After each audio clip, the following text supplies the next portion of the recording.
too. Okay, hopefully.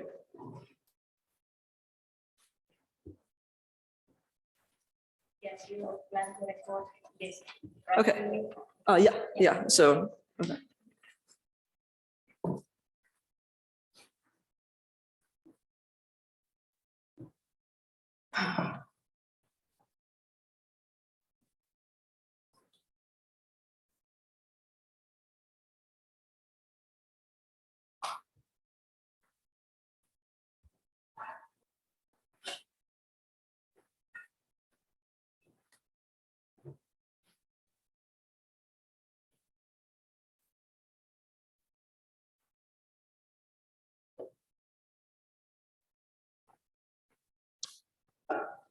And Danielle is coming in person?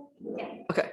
And then the other member of my committee, David, is joining on Zoom, and he's not here yet either. So.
Oh.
Oh, okay, great. I also don't know where David is, who needs to join remotely. So I guess I should. I'm here. Oh, okay, amazing, awesome. Okay. So I'll be listening, but I'll be on video in about 10 minutes. Oh yeah, no worries. Yeah, thank you.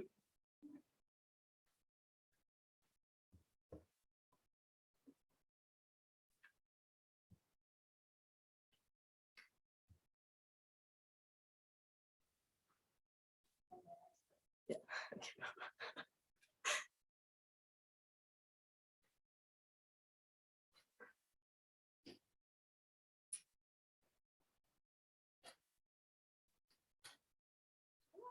Everyone. All right, I'll just take a minute.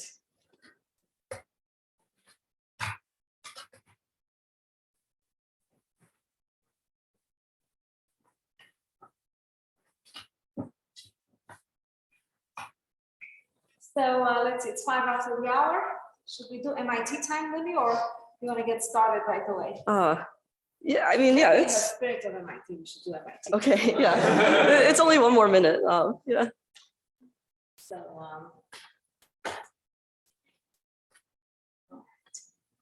well, hello everyone.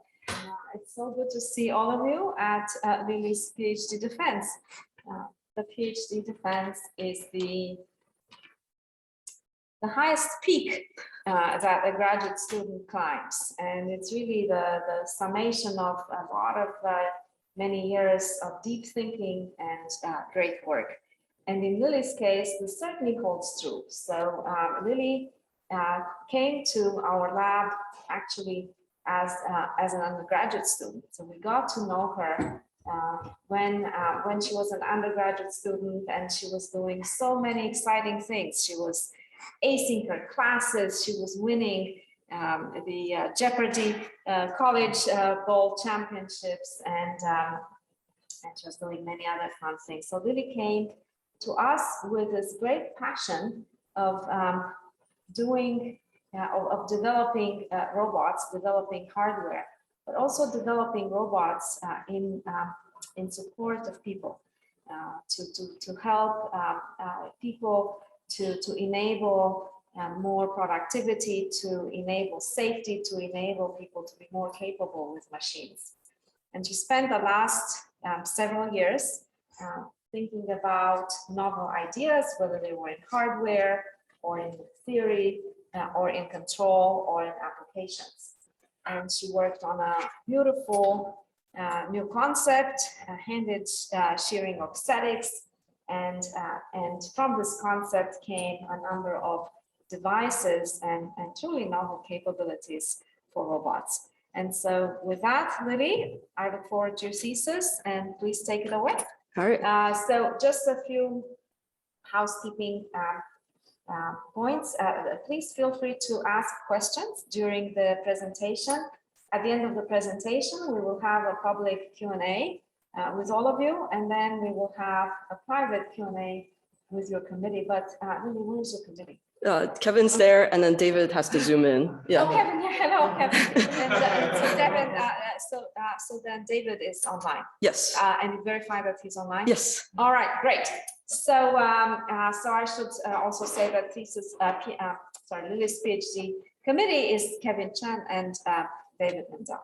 So Lily, please take it away. All right.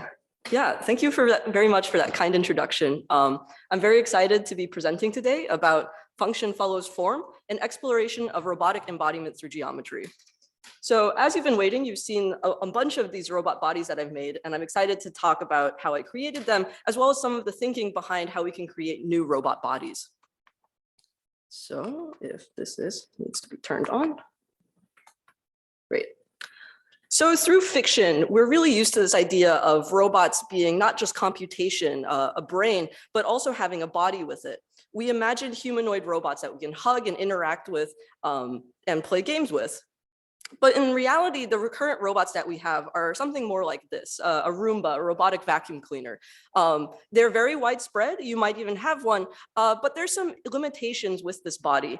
In this video, you can see that the Roomba is trying to do its job cleaning the house. It encounters some stairs, has a pretty severe jerk as it realizes it might gonna fall, and then does some path planning to try to get out of this. So we can come up with one idea, which is that, oh, we should build a different robot body. And indeed, a lot of researchers have explored how can we make stair climbing robots or robots that are able to encounter the obstacles around us. But with this body approach, we never asked the question, why are there stairs in the first place? Why did we decide that this house needed to have stairs which are inaccessible to wheeled things, such as people who use wheelchairs and other mobility aids? So what I'd like to do in this thesis is talk about robot bodies, yes, but also expand our focus and think about disability activism. Think about disability studies and people with their very wide range of bodies, both brain and body. So as you can see, this activist is emphasizing that you should fix the system, not me. You shouldn't be asking her to change her body, but instead thinking about the ways that the environment around us are both accessible and inaccessible. This was the 1990 ADAPT protest where a bunch of activists crawled up the Capitol stairs to prove that it wasn't their limitations, their bodies that were holding them back. It was systemic infrastructure that was the issue. So in this thesis, I'd like to combine sort of these two fields and ask the questions, how can disability studies inform how we design robot bodies? The way I'll be doing this is sort of the subtitle of my PhD thesis, an exploration of robotic embodiment through geometry. I view my work as building from these fundamental questions about bodies and embodiments, going through materials, which are a body's primary interface with the world, and then culminating in this idea of geometry, that geometry can be a design tool for how we approach. I'm very inspired by disability scholars like Ashley Hsu, who states there aren't bad ways of moving through the world. Think about disabled bodies as good, whole, and valuable as they are, rather than something that needs extra augmentation. For herself, she's really excited about this idea of transmobility, this idea that as an amputee, she has sort of an unusual body formation, which she can either use a prosthetic leg for or a rollator, which is typically associated with older individuals, and they all provide different ways of her to move around the world. She goes forwards with this and states that successful design for disability comes not from a place of stigma and loathing, but from playing with the material world and our contextualized embodiments within it. So I'm very excited about using this idea of play and materiality to start exploring what we can think of for robots. On the body level, I want to celebrate this idea of body diversity as seen through these different body plans of humans and start thinking about what it means to explore body diversity in robots. On the material side, when our body interacts with the world, there is necessarily a material interface. So I'm going to look into how materials modulate that interface and how we can start changing it. And the big contribution that I'm bringing with my thesis is this idea to embed functionality within material and geometry, that because materials are a primary interface and geometry is determining how it's spatially it's going to interface, how can we use that to have extra functionality? So let's give a brief recap about how we currently design robot bodies. Most robot bodies are this idea of Cartesian dualism. You might remember Descartes of I think, therefore I am. And so he's really thinking that the brain is separate from the body, that you can imagine a brain in a jar, and it doesn't really matter what body you put it into. You could even upload your brain onto a computer and you would still be you. The intelligence can be separated from the body. This is echoed in how we think about robotics. Doing a Google image search of artificial intelligence, you see actually a lot of robotic pictures, this idea of that robots and artificial intelligence are almost synonymous, where you don't really need to think about the body to make a robot, you can just think about the brain. But I want to question this idea. Can we really approach robotics from this Cartesian dualist model? And I would argue that no, I think you do need to consider the body. One example that we can think of is that earlier last year, there was this chess playing robot. We usually consider chess as a very intelligent behavior, but because its body was not suited for the environment it was in, it mistook a child's finger for a chess piece and broke it. This is not the only example where thinking about intelligence without the physical environment that it's embedded in can lead to inappropriate body designs and cause injury to those around it. Another example is this mall surveillance robot, which weighs 300 pounds and accidentally ran over a 16-month-old that was following his parents. So on the one hand, this robot has a lot of intelligence. It's got perception, vision, path planning, all into the structure. But is it really appropriate for something that weighs 300 pounds to be in an environment where there's children, there's pets, there's a lot of people going around for what is essentially a camera on wheels? So approaching robots through Cartesian dualism seems like it's missing something in the idea of intelligence. More relevantly for this talk, I would like to talk about Emily Ackerman's case. Emily uses a powered wheelchair and she encountered a delivery robot parked in the curb cut. So curb cuts are the places where sidewalks meet the street so that if you use a wheelchair or another motility device, you don't have to worry about having this bump. Because the robot was using it, because it's a wheeled vehicle, it was parked straight in there, leaving her unable to leave the crosswalk and enter it in. She was only able to get to safety with other pedestrians around her. This is particularly ironic because curb cuts are a technology that were very fought for by the disabilities community.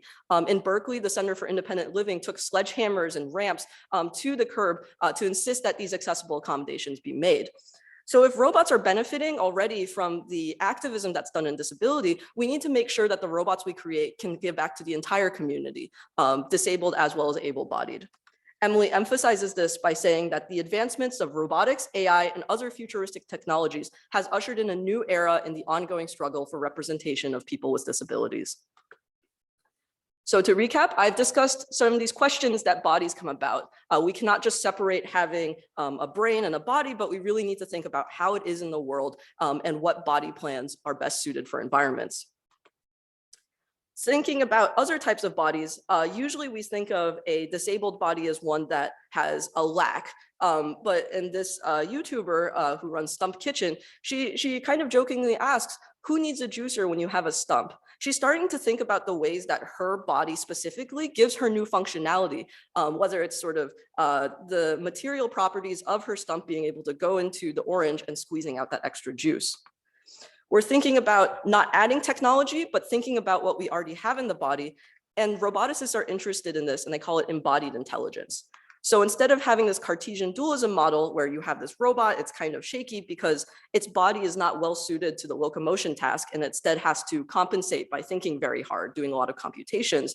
Embodied intelligence suggests that we instead look at biology and look at how, for example, the antagonistic muscle structures allows you to do locomotion more easily. These robot designs look very different from just thinking about a hard metal humanoid, and instead are thinking about how can we use pistons or other materiality to get this movement forward. So this transitions into thinking about from the body level to the material level of really thinking what this interface is going to look like.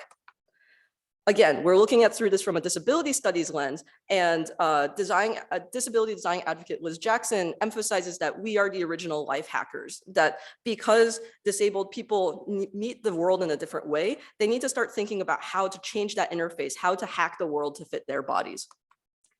One example of this can be seen in the catalog Engineering at Home. So here is a soft grip, which is intended for using writing for your pencils. But from a mind of someone who is a quad amputee, she now starts thinking about this as an extra way to get grip and leverage onto it. So now she can do the very personal task of applying her own makeup rather than relying on someone else to do this. Similarly, her creativity and experience with her own body leads her to think of things like cabinet liner that sort of prevents a lot of friction to help her read the newspaper better. She now no longer has to grip individual pages, but can instead flip through and regain an experience that she enjoyed before the accident. Disabled people are not the only ones who are thinking about materiality. In the science robotics grand challenges, new materials and fabrication techniques were #1. The challenge that was highlighted is that usually when we think of robots, it's of separate components, that we have sensors, actuators, and computation all separate. But in biology, all of these structures are embedded in the material itself. Thus, how can we do this in robotics? To be a bit more specific, you can think of skeletal muscle. So one, it obviously helps you move, but it also helps fill out the structure of your body, as well as having embedded mechanoceptors so you can get a sense of proprioception as you're moving around. The closest analog to exploring these kinds of material properties is in the field of soft robotics. So in this video, you can see a soft gripper, and it's a silicone balloon that has a special geometric shape so that when you fill it with air, it is able to move around. We're starting to get at this idea of materiality being able to change the interface of where we work, but because the structure is so optimized for movement, it's hard to start thinking about how to add in extra ideas of sensing and computation to it. So to recap, I was talking about how we can start thinking about materials as a way to change the interface between how a body meets the world. And now I'm going to be talking about geometry in particular as a lens to view materials. Once again, returning back to disability studies, there's a lot of intentionality of thinking how materials and geometry create a space to sort of exist in. Most notably in this architecture style called deaf space, which was pioneered at Gallaudet University, a deaf and hard of hearing place. One of the concepts that they have in this architectural style is this idea of sensory reach, to amplify the senses that you do use and make sure they're accessible to all. So because deaf and hard of hearing folks rely on sign language, having visual line of sight is very important for communication. So one of the principles for this architecture is to make sure that even people on different floors can see a conversation happening and talk to their friends. What's also exciting is this wooden bench, which is the centerpiece of their student center. So on the one hand, you can see the geometry of the horseshoe shape allows everyone to talk with each other, but there's an intentional choice to make this out of wood. Contrary to common belief, deaf people do enjoy listening to music and other audio, but not in the ways that we do, through the vibrations. So by placing, say, a boombox on this wooden bench, the sound is able to radiate outwards, turning touch from a tactile local experience into a global one that can be enjoyed by multiple people. So this is in the case of using geometry and materials to think how to extend senses and how to do new forms that weren't previously considered. Again, using the skeletal muscle example, we can start looking at what principles allow it to function the way it does. One idea is hierarchical structure. So you start from individual cells to fibers to bundles to the entire muscle itself. So for me, this tells you that we can use geometry to program mechanical properties, that different mechanical systems will inherit from how we structure them. The other aspect of muscles is their multifunctionality. So again, this is the fact that there's mechanoceptors within the muscles as well as providing movement. So you have sensing and actuation in a single structure. This means that we should shoot to have a single geometry, but has these multiple functionalities within them. This all leads into my key approach, which is to design a materials geometry for structure, actuation, and perception. Zooming in onto that geometry triangle and using these two principles that we've identified, I'm going to now outline what the rest of this thesis will talk about. I'm going to discuss how we can use geometry as an actuator, so how the specific geometries we choose lead themselves to movement. I'm going to talk about geometry as a sensor, of how we can use a systems geometry to embed sensing so that we can turn an arbitrary structure into a sensorized ones.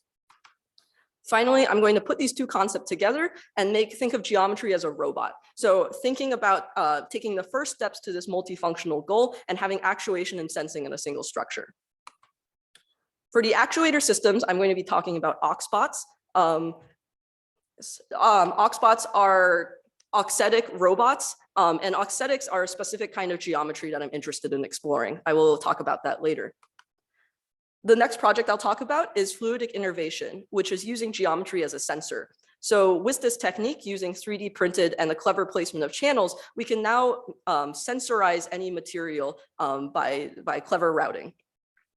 Finally, I will combine these two ideas together to make a sensorized handed shearing auxetic. So taking the idea of auxetics as an actuator, taking the fluidic innervation model, and bringing them together to make the first multifunctional robot made out of a single build material.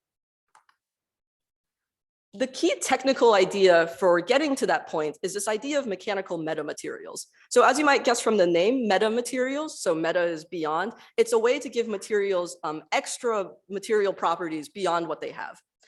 So normally when I talk about materials, you're thinking about something like this. You've got wood, you've got metal, and materials are kind of this bulk concept of atomic properties. So because of the atoms in copper or steel, they form in this different ways and give you material properties. There's a lot of materials in the world. This is great, but it's difficult to say, I want wood, but a little more conductive, or I want copper, but a little less stiff. You're not able to really change these unless you go to the atomic level to modify the performance. So what Metamaterials says is, okay, let's take the materials that exist in the world as our new building blocks. We'll pretend that they're a single atomic thing and make unit cells out of it. So now the unit cells are what determine the overall bulk properties of the system. And now we can start thinking about designing the geometry of these unit cells. So one example of this is that here's some 3D printed plastic, and you usually wouldn't expect this plastic to act like a pliers. But from the clever arrangement of geometries and these different unit cells, you now get this extra functionality from this system. This is particularly exciting because we can now think about using geometry as a way to get to material bodies. There's a lot of different ways that we can think about metamaterials, and they have already been explored in robotics. The first category is making a series of beams, a network of beams that by working together create this new form. So here you can see this hourglass formation, and it's constraining the balloon in a certain way to enable bending and different sort of motions. Another way to think about metamaterials is origami and kirigami, the Japanese art of cutting and folding paper. In this example, there's a balloon inside a specially cut sheet, which allows it to slither forward, kind of like a snake, based on the cut pattern of its scales. Finally, another metamaterial category is reinforced systems. So knitting, weaving, ways to think about arranging the system in such a way that it's naturally biased to a certain direction. So in this knit flower, by inflating it outwards, you get this unbending behavior because of how the fabric naturally wants to flow. So these are all great approaches, and we see a wide range of body diversity, which is exciting because of the principles that I laid out earlier.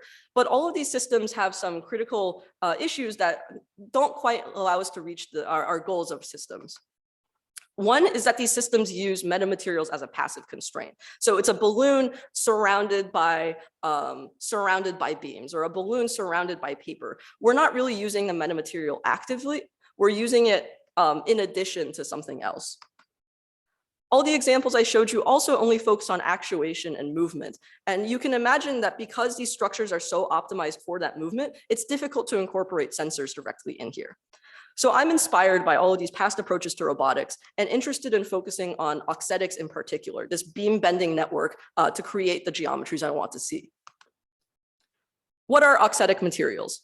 Normally, when you pull on a rubber band, it gets skinnier. But for auxetic materials, when you pull on them, they get thicker. This is really counterintuitive, and it doesn't occur in nature.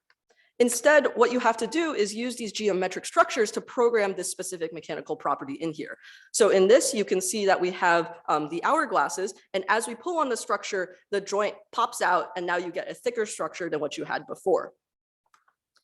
Auxetics also have a basis in nature. So for example, in plant growth, there is a chemical called auxin, which stimulates cell growth. When light shines on the cell, it breaks down auxin, and that causes the plant to overall grow towards light. This is exciting because now we can think of not only auxetics as promoting growth of this actuation, but there's also sensing involved in it as it's tracking the light. So there seems like there's something here, and we should explore this in more detail. This is what I'm going to do in the form of geometry as actuators, using auxetic structures to explore how we can make modular volumetric robots, aka robots that expand. So if you want, you can pass this around. So if you're going to come away with one aspect, like one technical idea from this concept, from this talk, it's about the rotating polygon model of auxetics. So I've shown you all of these structures that are bending and moving around. They're very complex, but the main idea behind it is let's take the system as a series of polygons that are rotating against one another. So as they rotate, the angle theta between them changes, and that angle theta will determine their entire motion. For people who work better with videos, here's an example of this. You can see that the squares are rotating against each other, causing the structure to expand and then collapse back down. This is what is known as the auxetic trajectory, the path that a material takes as this angle theta is changing. We like this formulation especially because the angle theta is one variable. We only need to change 1 degree of freedom to get this overall movement. We're not limited in the 2D case as well. We can also think about polygons rotating in space. So here, this is Buckminster-Fuller's jitterbug, which he had as a sort of interesting mathematical concept, but you can see the same thing. These triangles are rotating against each other and expanding outwards. Here's a video version from some folks at Georgia Tech and Oklahoma State where they made a geared version. So you can see the triangles are moving outwards, rotating against each other along these gears and collapsing back down. So we're interested in using this jitterbug concept to make our robots. The key thing that we get out of this example is that driving the expansion of the system can cause rotations through the auxetic trajectory. So if we can either directly control that rotation or cause the overall structure to expand, we can just have 1 degree of freedom to control this entire movement. So up top, you can see this is the jitterbug formation. And then here is our auxetic shell that we will be using for the AuxBots that I'll show you later. So in this figure, if we're looking at it, there's the pink and blue dots, which are just to keep you oriented in the space, and then the orange one, which is highlighting the angle theta. Here you can see there is the squares and triangles that are going to be rotating around. So now we increase the angle theta, we're going through the auxetic trajectory, and we can see that these squares and triangles are gradually expanding further apart from one another. We then, if we increase the angle theta further, we now get a contraction effect. So the squares and triangles are coming back together even as we increase the angle theta. So this auxetic shell is going to form the fundamental geometry that all of the other robots are going to be built off of. All right, so we had this idea that driving expansion will cause rotation through auxetic trajectory. So we're going to do this the most straightforward way. We have a servo attached to a 3D printed linear column. So as the servo turns, it's going to force it to expand outwards. We also note that having a single beam of spring steel is kind of weak. It's very flexible and compliant. So we're going to have multiple layers of spring steel together to increase the stiffness of the overall system. And from this, we see in this initial prototype that we're able to create a vertical tube crawling robot. So the robots are strong enough to both push each other up while being able to expand and hold their place in the tube. This is exciting.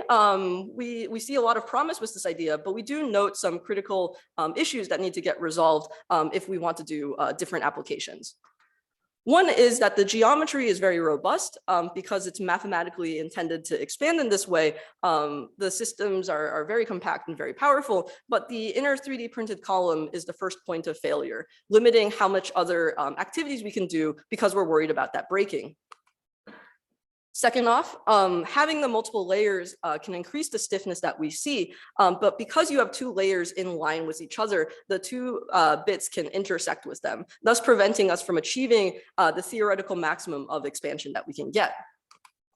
All right, so I've talked about this proof of concept. It has a decent amount of expansion and a modest amount of blocked force, but it can still do applications like vertical tube crawling. It followed this geometry. So we're thinking about the jitterbug of these 2 polygons rotating at a point, and then we added a second layer on top of it to add this extra stiffness. It was made out of spring steel and a 3D printed column, which have issues of compliance and point of failure at the column. So now we can start thinking about changing this model and making new structures from it. We want to emphasize here that from the disabilities lens, I'm not saying that one robot is necessarily better than another. I'm going through a bunch of variations to show you that geometry is a way you can modify it and achieve different tasks from this. There's no best body in here.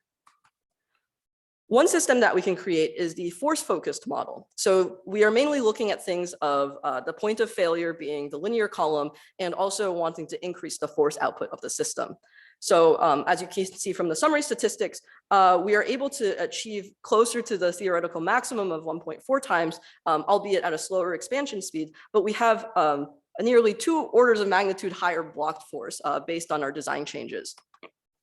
In this system, because we weren't interested in expansion, we went back to the single layer model,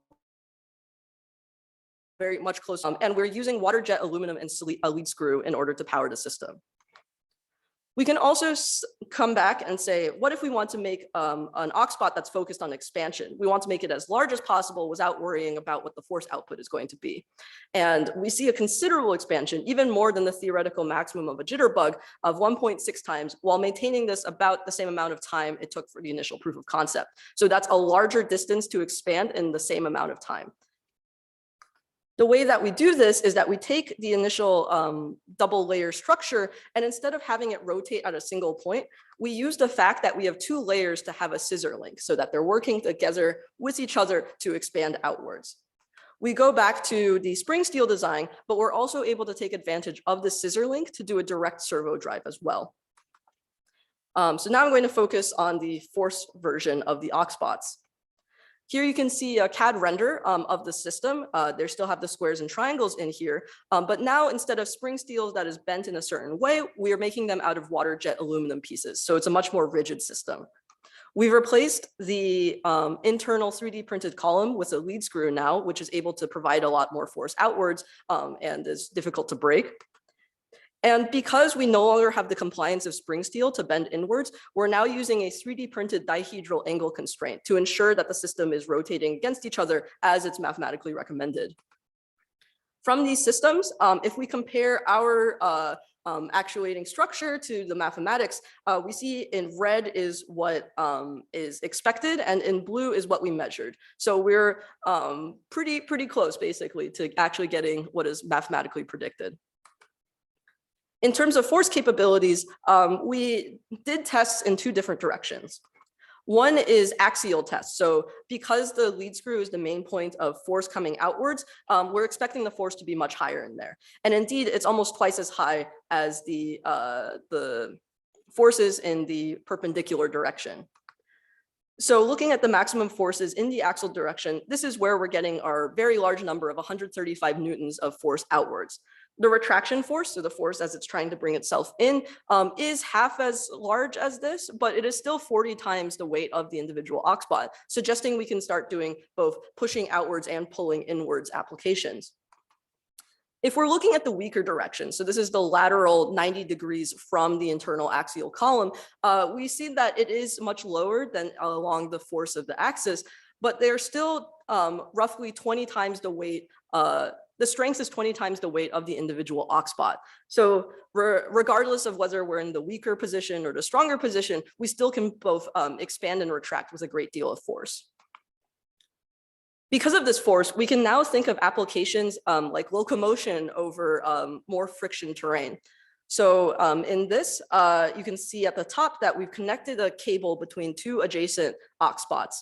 So this cable will result in bending, as you can see here.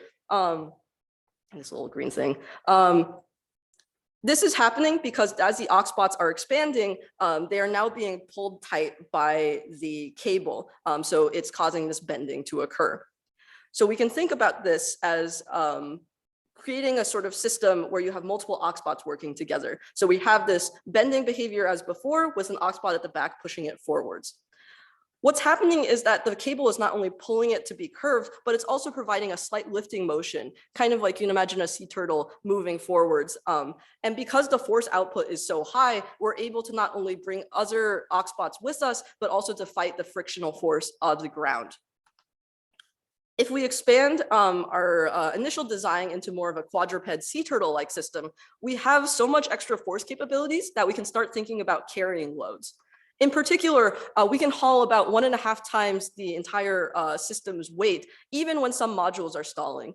You can see that we're going up to nearly 2,000 grams, and some of the back AuxBots are stalling out because of the force being placed on them, but we're still able to move forward at a decent clip.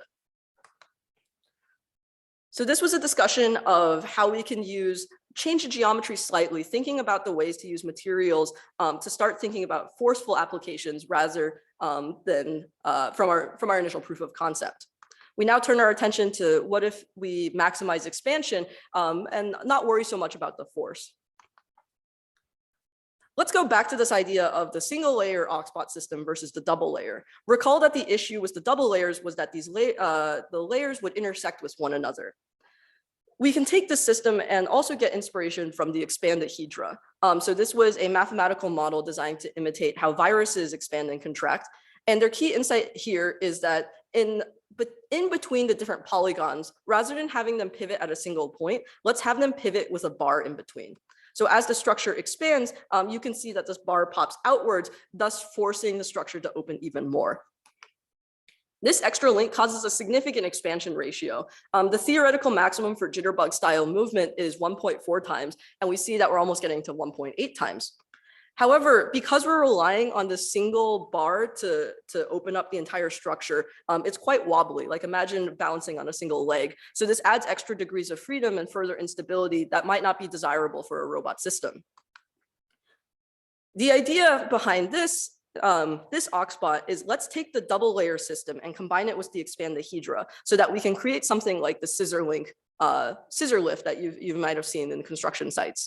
So in this, we can imagine the two platforms being the individual polygons, and in between, we're adding two bars that can work together to do the scissor link motion. So here it is schematically. We've got a square and a triangle, the polygons that we've become such good friends with. Then we have in between the scissor joint, so that instead of a single point of rotation, we're now opening it outwards.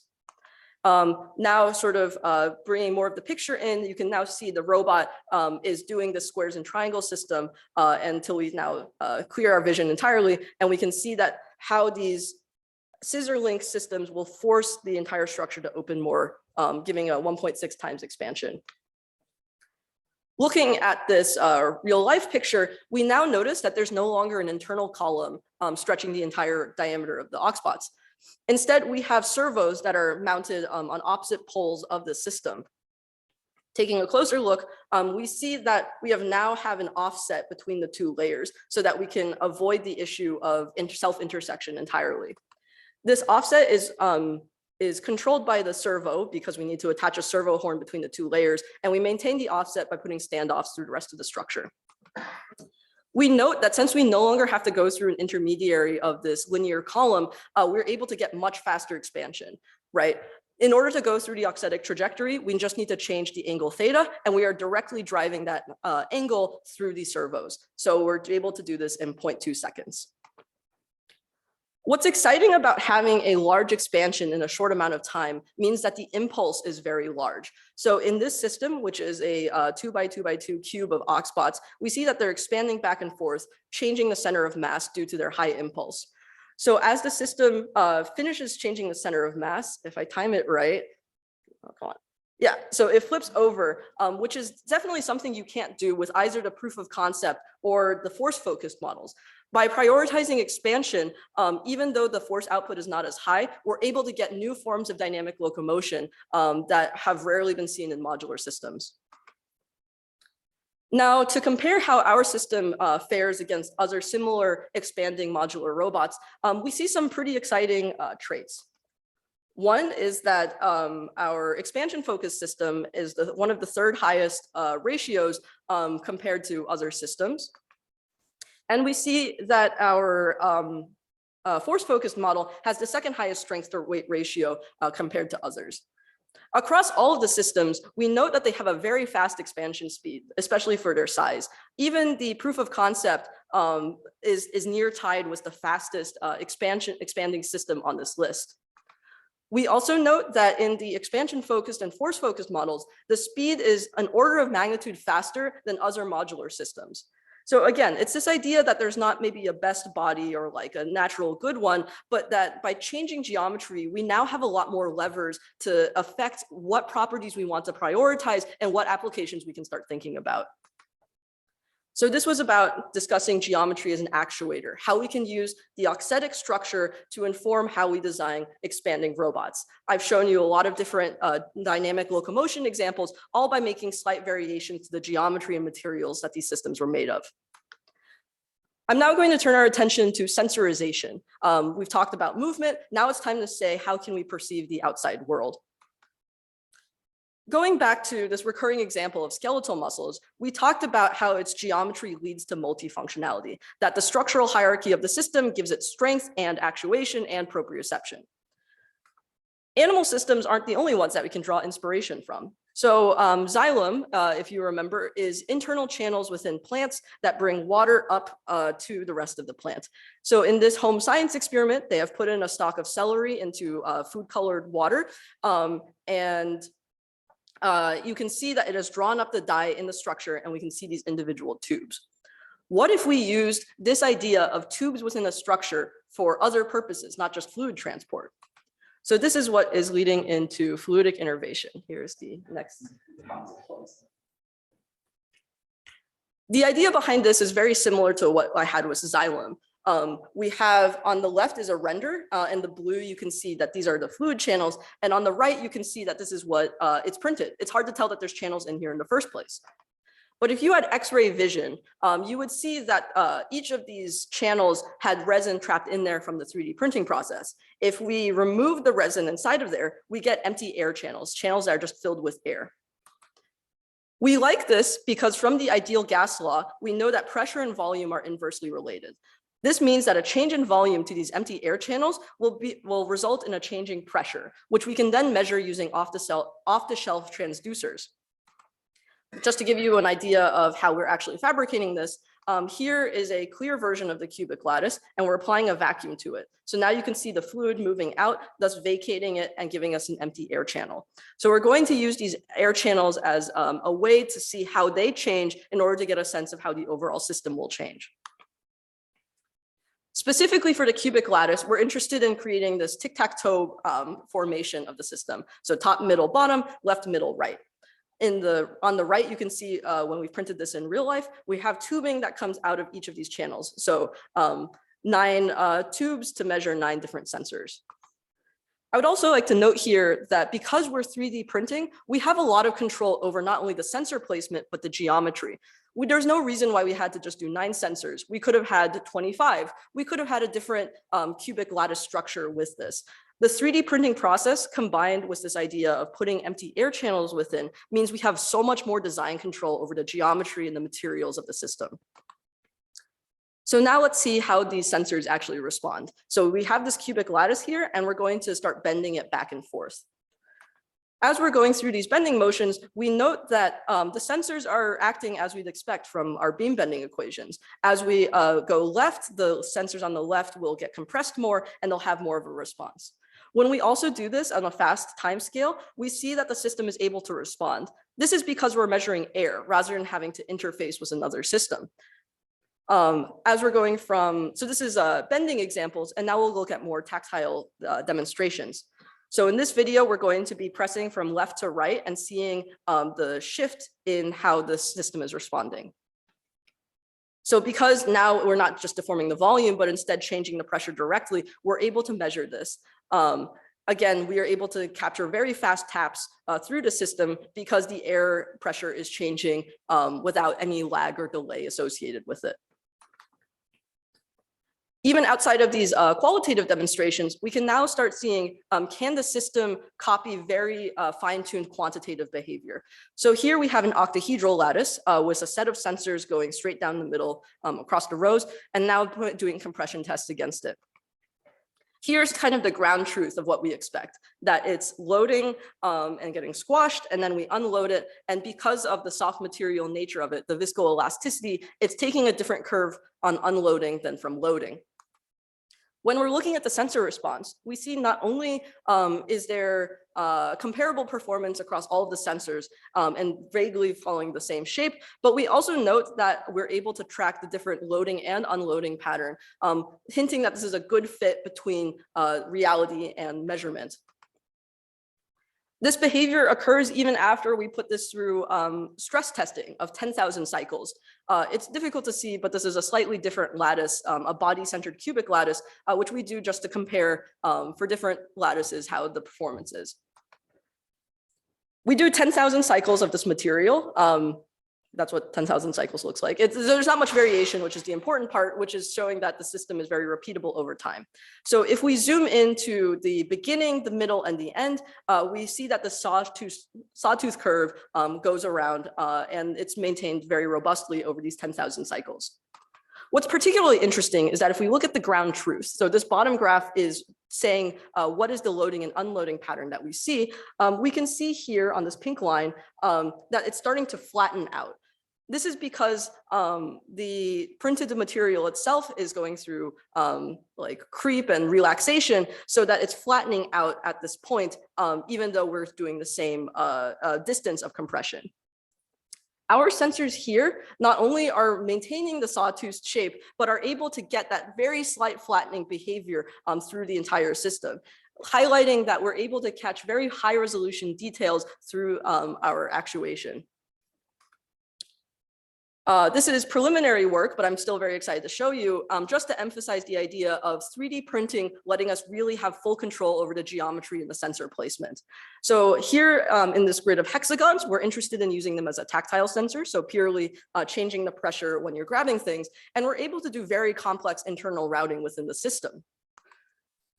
From our preliminary results, adding a distributed load onto the middle of the sensors, we see that there is a trend of the more weight that we add onto here, we're getting a corresponding voltage change, highlighting that this should be able to start measuring grasp forces in the hand. To recap, I discussed this technique of fluidic innervation, using this idea of putting internal air channels in order to start measuring the volume and pressure of the system that we have. Finally, I'd like to bring these two concepts together of auxetics and sensing together in the form of sensorized handed shearing auxetics. I previously discussed this in my master's thesis, so I'll be giving a quick recap for people who aren't as familiar with this. Handed shearing auxetics is a new geometric form that I created that coupled twisting with extension. So we had seen a lot of rotation leading to volumetric ones, but this one is a twist leading to linear extension. So you can see we can put two HSAs together and they're able to come up and down in the form of a linear actuator. We can also make minor changes to the geometry. So in the inset picture, it's very difficult to see, but that's almost a little bit of the point. We're making very small changes to the geometry. And instead of this linear motion, we now get this bending behavior of two fingers coming together. I've been very happy with HSAs, but there's been some limitations when it's time to start thinking about sensorization. So here we have the individual actuators, and we add sensors on top of it. These are thanks to my collaborators at Yale for making these capacitive silicone sensors. At the time, this was definitely state of the art in terms of soft robotic fingers, that we were able to have an entirely motor-driven system with sensors directly onto the system. So as you can see here on this pink, this is where the strain sensor was placed so that we can measure the performance. But you will note that from the configuration of this, if the fingers want to bend inwards, that strain sensor is directly fighting against the movement that we see.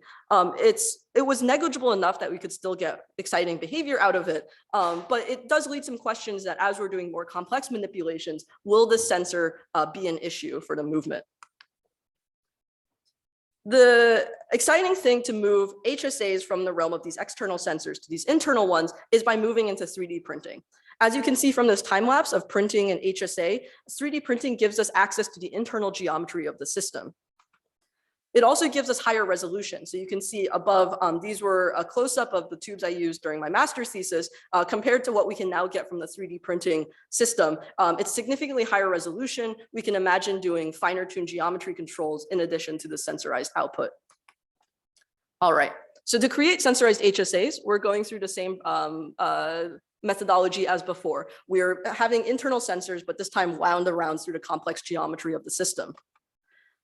We do some mechanical loading tests. So we extend these outwards and have this twisting with rotation effect.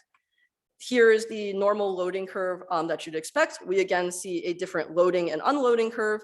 And here's the sensor performance. The full and half sensors perform very well because they're able to capture the entire pattern and the behavior that it's moving across. The quarter sensor, while not performing as well because it's not capturing the entire system and is also a very small amount of volume, about 0.5 inches H2O, it's still able to capture these different loading and unloading effects, highlighting again the resolution of our technique. When we're putting this into a finger system, so rather than having external fingers, we now can see how the sensors are imitating the bending performance of the structure. So it can bend inwards, again, at a very fast rate, and we get good performance out of it. Finally, I'm going to turn to this complex system, which was the most complicated thing I've made out of HSAs. So we put HSAs in a checkerboard pattern, and by actuating different pairs of the auxetics, we get these bending and twisting behaviors that occur. If we were to extend this to its full length, it will go up to 60% of its original length, and the system can bend to either side 100 degrees and nearly 3/4 of a rotation around. It is very difficult to find sensors that can match this level of flexibility. You need something that can stretch to nearly 60% of its length and be okay with twisting and bending in these different ways. It was almost certain that if you add a soft sensor to this, it will cause limitations in the movement as well. So this is where I'm very excited to have fluidic innervation, these internal signals. So going from top to bottom, this is the full, half, and quarter sensors. And these are the raw sensor inputs. I would like to emphasize this. These aren't filtered at all. These are like what we get straight out of the air channels. The first time that I saw this, I thought this was the actual servo commands, especially because the full sensor ones is such a clean signal. Because the signal is so clean, we can now use simple machine learning techniques rather than more complex ones to capture this. In particular, we're using a 3-layer LSTM. We're using an LSTM to capture the viscoelastic effects of the material and not for the sensors themselves. The combined robustness of our sensorization technique with the Auxetics allowed us to collect the largest soft robotic movement data set of 18 hours. For comparison, the current state of the art is about 1 hour of movement data. So we're able to move this because everything is just so robust and resilient. Here you can see after the effects of this LSTM to predict pose, how it's going to fare. There will be in light gray, the ground truth, and the dark gray is what we predict. It will be difficult to see, which is again, a little bit of the point. So as it's going through these motions, when we get to the purple peak, you'll start to see a little bit of a difference as it's lagging behind. But we're getting very good performance of predicting the behavior from this. Specifically, we can estimate pose and orientation to within about 7 to 8% or 3 millimeters or 3.6 degrees. All right, so to summarize, I've talked about this idea of using geometry as a way to design a material for different robotic functionalities. I've talked about auxetic geometry for AuxBots, for robots that can control their volume for locomotion applications. I've talked about geometry as a sensor, of embedding these channels within a structure so that we can get some information about the outside world. And then finally, I've put these two things together to think about geometry as a robot, how we can start achieving these multifunctional steps from this. I would also not like to forget the big picture view. So for this entire talk, we've been focusing on that little triangle up there, of focusing on geometry. But those weren't the only people that we talked about in this talk. Well, a lot of the insights of how to approach bodies and materiality came from disabled people sharing their insights about how they go around the world. So as I move forward from this PhD, I'm interested in not only thinking about geometry, but start thinking about not just taking from these people, but designing with them, designing for them. That means taking these geometric concepts and moving back up the stack, going from materials to bodies, and following this fundamental disabilities activist slogan, nothing about us without us. Don't design systems intended for someone without actively involving them in the design process. I'm very excited to be exploring these as I go on through my academic career. But just as a final thing to recap what we've gone through, here's a quick rundown of all of the things I've done in my PhD. So we've talked about a lot of stuff in this defense, but this is not all that I did. Please ask me about if you see anything interesting that's on here. On the theory side, I talked about disability studies for robotic embodiment. I created these modular volumetric actuators, made algorithms in order to model their behavior, and created dynamic locomotion systems. In my master's thesis, I introduced the concept of handed shearing auxetics, made mathematical observations about how they work, and created robotic platforms. I made the version 2 of this system by creating a 3D printed version and was able to make similar platforms. These platforms were, of course, sensorized, which was a technique that I presented here. And these sensorized techniques with the old robotic platform were able to do machine learning techniques to evaluate their performance. Some things I didn't cover. I didn't cover how the results I did for the external sensing. I created algorithms to estimate the size and stiffness of objects with these external sensors and using them for recycling sorting applications. Very excited to talk about that work, as well as some more ongoing work, such as this new manipulator that I made, which has enabled us to do grocery packing style applications. Finally, more on the future work kind of ideas, I'm interested in routing these sensors algorithmically rather than manually, as I've shown. On the theory side of things, I've also worked on projects like legal metaphors of personal data, very happy to talk about this one, as well as my public faming experiences through Jeopardy. I've also still interested in exploring neat and novel geometries like dual flipping mechanisms. So that's what my PhD has been about. And now I'm going to try to go through this because it was 10 minutes in the practice talk. So I'll go through this quick. First and foremost, I need to thank Daniela Roos. She has been just an amazing mentor to me and showing me what it means to do like play hard and work hard, both in and outside of the lab. On the more day-to-day levels, I'd have to thank Jeff Lipton and Ryan Truby. They were postdocs in the lab when I was a graduate student, and they have just shown me how to form like a research direction, how to answer these difficult questions, and how to survive through a pandemic, especially for Ryan. I'd also like to thank the many faculty who helped me on my journey. David has given me a lot of insight on how to cross this interdisciplinary interface between social science and engineering. And Kevin has given me a lot of insight of like how to survive as a junior faculty, especially as a mechanical engineering minded person in electrical engineering department. Julie was the unofficial fourth member of the committee, and she helped me think about how to think of the societal applications of my work through the Cirque Scholars Program. I'd also like to thank Elfar, my academic advisor, who really encouraged me not to think of the PhD as obstacles, but as opportunities, and helped assemble such a stellar committee. In the lab, I'd like to thank Anand for working on a lot of these machine learning systems and putting together our computational expertise and mechanical expertise.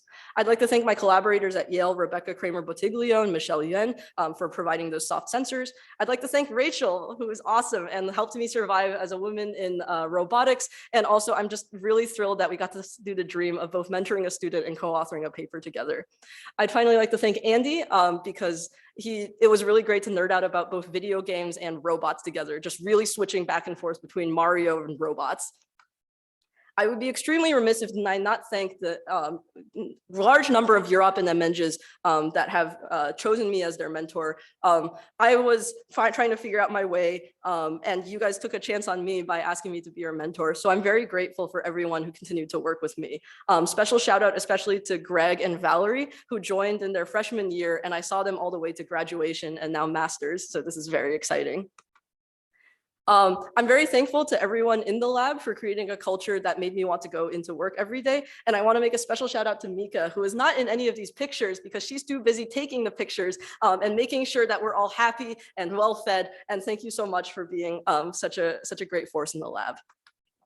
Finally, I'd like to thank all of my friends who have come in and supported me. I really regret that there's not more space for pictures. And there's some people who are out of town who like we need to hang out more so that we can have pictures on slides like this. Many thanks to the people over Zoom, especially the people from high school who I haven't talked to in a while. Thank you very much for watching this presentation about robots and disability studies. Finally, I'd like to thank my parents who have come here and really sponsored my journey through academia from even a very young age. We really need to take another one of these pictures, maybe in Austin, who knows? Yeah, because I'm not able to come to graduation, I'm very thankful for y'all for making this a special occasion. And with that, I'm happy to take questions.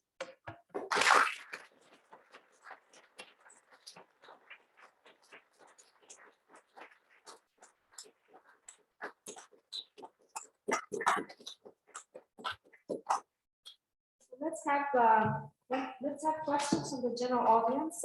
Somebody should monitor the online participants. Any questions? So I thought the Auxetic modules were really cool. You made this point that designing for different tasks is like a different way to view these than saying that one is better than another and so on. So I'm wondering, is there a way to think of these forming like sort of a complete set? Like what sort of set of modular actuators or sensors. One of these sort of things that would then make it possible to build any kind of system. I don't know if it's a real question or. Yeah.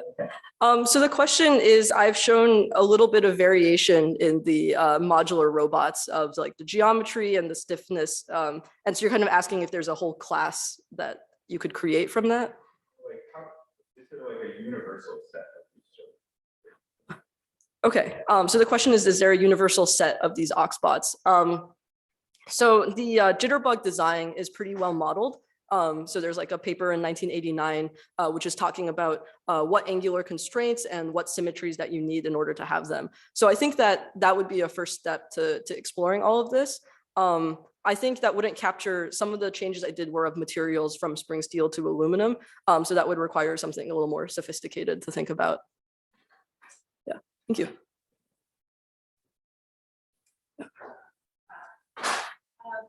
You spent a lot of the talk when you talked about the geometry, looking at a classical modeling, very well defined.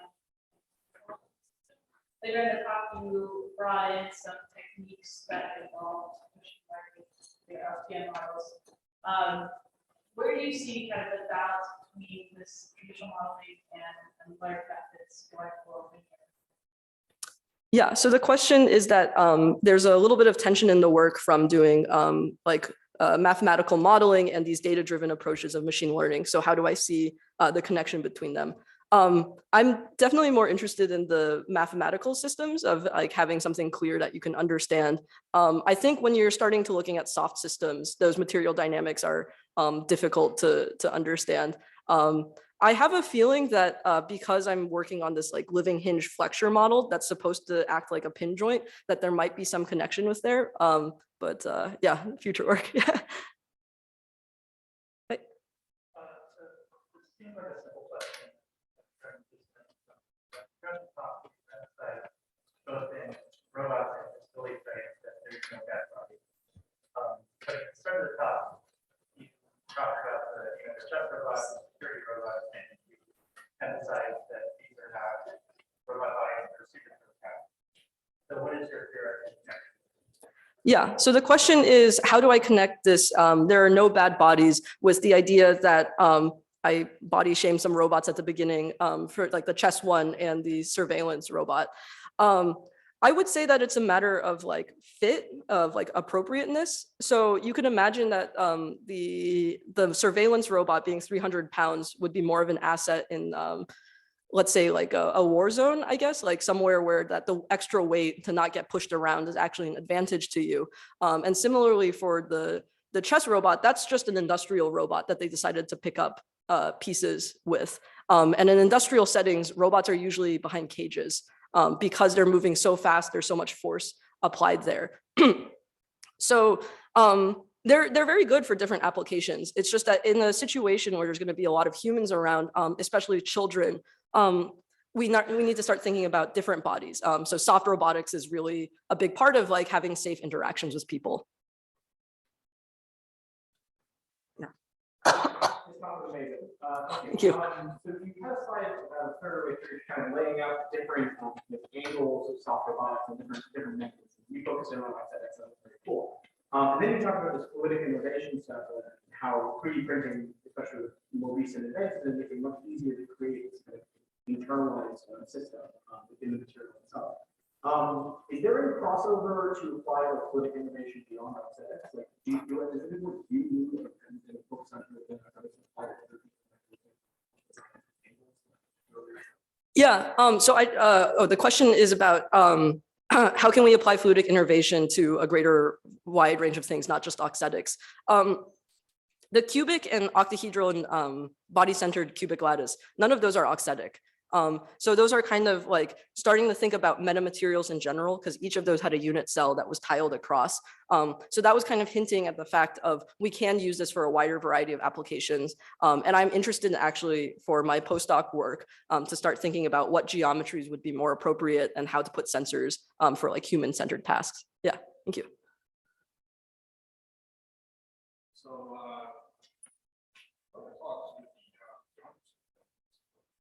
Auxetic show the potential of this concept for physics are so you see the potential advantage of the same system. The next level, such as adaptation, possibility, use the potential and use similar system and plus that system, So I think the question is, I've kind of hinted that I'm interested in the human body as an example. And so there have been like mechanical structures as well as neuronal things. So what's the next steps in order to take this to more complex neural behavior like plasticity and learning and development and things? I think that is the big goal of a lot of researchers in this embodied intelligence space really want to get materials with computation in them. And I think the closest stuff that we have is through microfluidic logic, so that you're taking these air channels and having logic within them, or making like reflexive decisions. I think if we were able to achieve that, that would really, there's a lot of debate about the term embodied intelligence of like, is this really like intelligence or is this a clever mechanism? And I think if you can start doing things like that of adaptation and plasticity, that would solidify it. It is difficult to get that level of dynamic behavior, of changing behavior in a material. A lot of the things I showed, it's like you print it once and now everything's hard coded in there. So I could see the next steps as exploring controllable stiffness, controllable mechanical properties as kind of the next steps for these. Yeah. There was another question. Oh, you sort of hinted at it a couple questions ago, and also the slide is hinting at the error. But is there a human-centered application that you're really excited about? Yeah. So the question was, I've hinted at this arrow that this is not the end of the line, and I'm interested in more human-centered applications. The ones that I'm going to be focusing on for my postdoc and hopefully my professorship is understanding how humans move, so that it can be applied to how robots move. And I think in the process of that, it would be making rehabilitation devices, not just in the sense of we have an orthosis that we attach onto a person, but also what are extra things in the house? Like if you had a sensorized handle that could tell like, oh, your grip strength is weakening, like you need to go back. So start thinking of asking people, where would extra feedback or softer things or different objects would actually help you in the life is where I'm curious. I think I have some ideas for you. Oh, thank you. I didn't have them 2 months ago, but I have them now. Any other questions? If not, let's give Lilly another round of applause.